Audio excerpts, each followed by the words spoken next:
I need the key.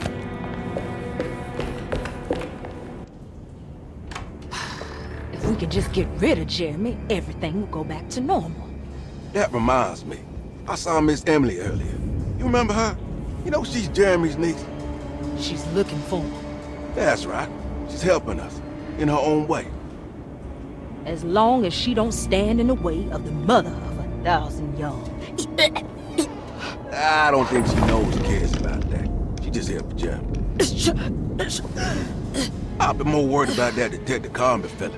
He been snooping around asking all kinds of questions. God, it hurts. I wish you would stop doing that. Gives me the heebie-jeebies.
Here we are in Chapter 4. We have returned to Derceto after being away in the other worlds for a while.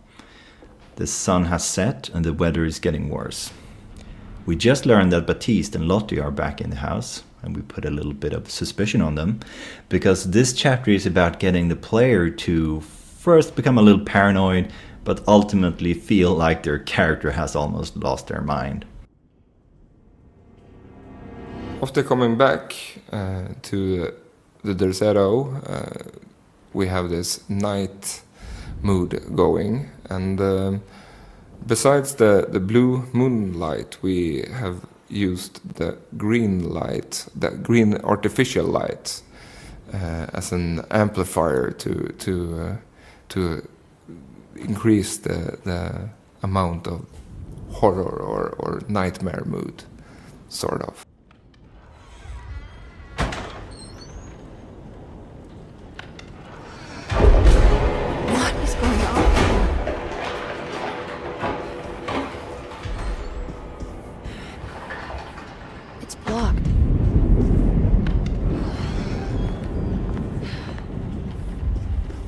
Lunacy and the Astarte Artist Colony, a monograph by Yael Klein.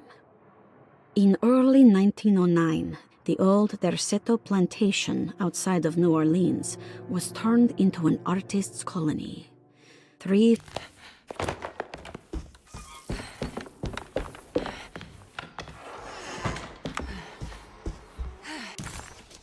The orderlies, Baptiste and Lottie.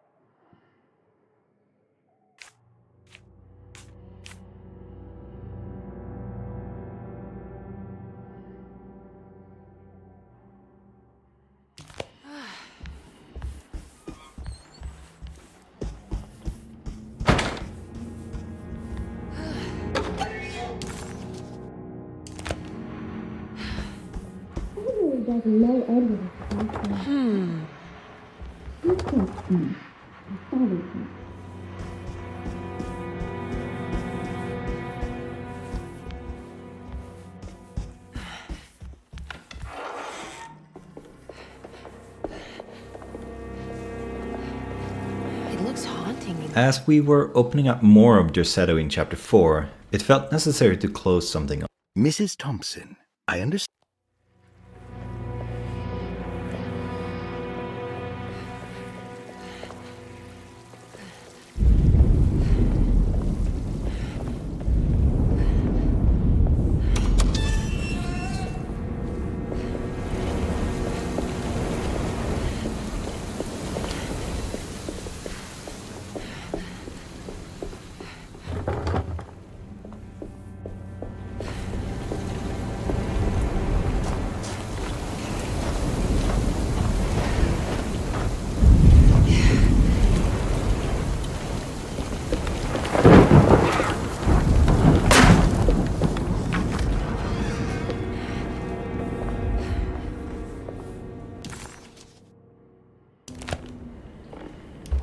I need the key.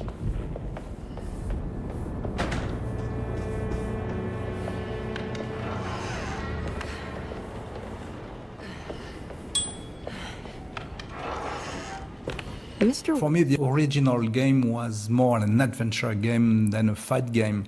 A kind of a try to bring the point-and-click spirit into 3D.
It worked.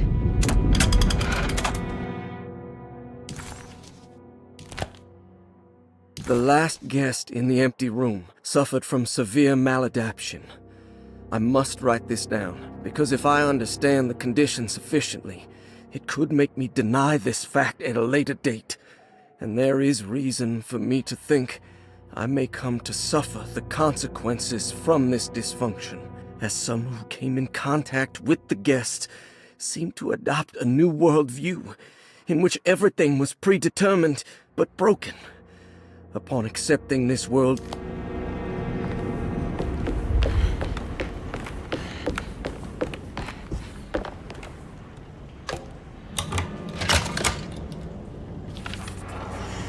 Here we are.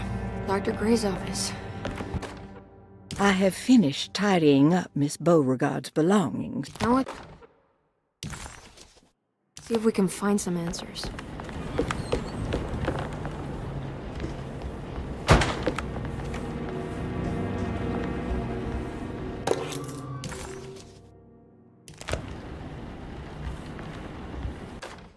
Dearest Dr. Manzetti, I find myself in a...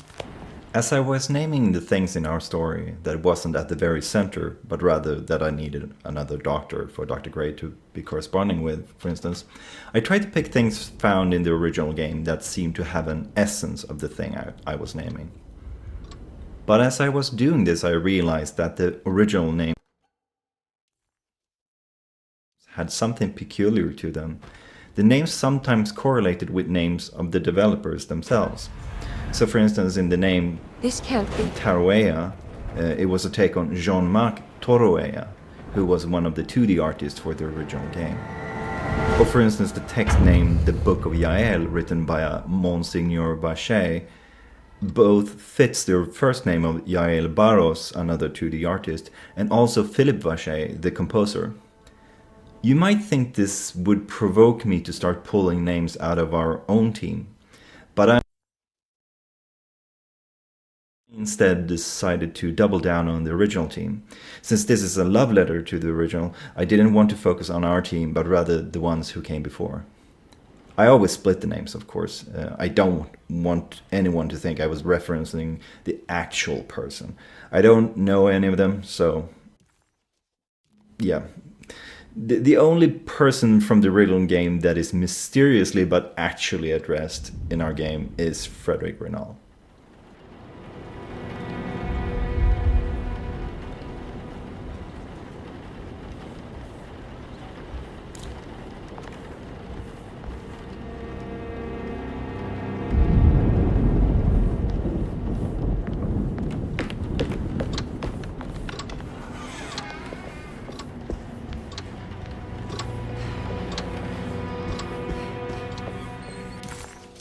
Emily felt lost as she entered the office of Dr. Gray, much like...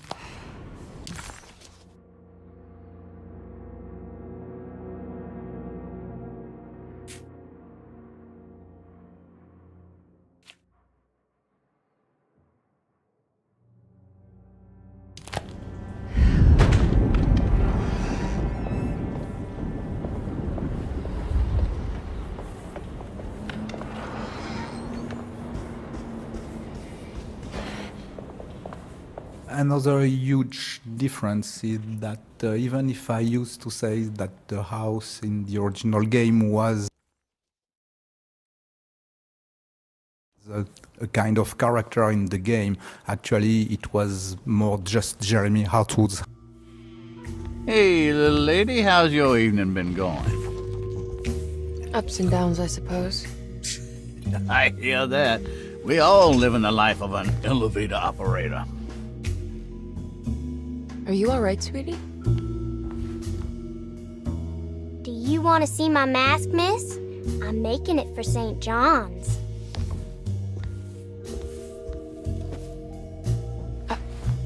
How did you... Is that supposed to be my... Ow! You should learn your place, little girl. Why are you acting this way? What did I ever do to you?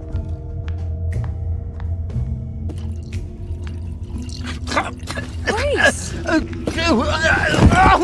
Grace!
At least he's breathing.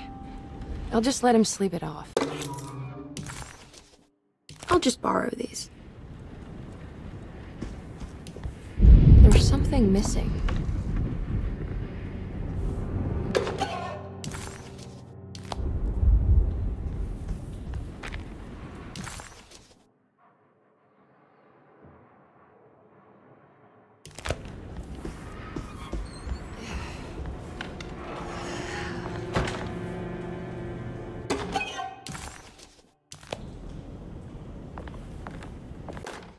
Jeremy knew that the only one who could help him now was...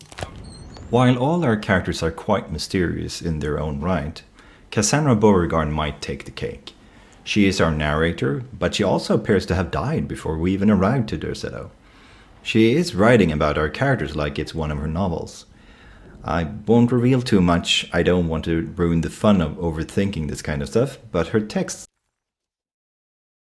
I enjoy the most are the clearly unreliable endings to her writing that you can hear in Chapter 5.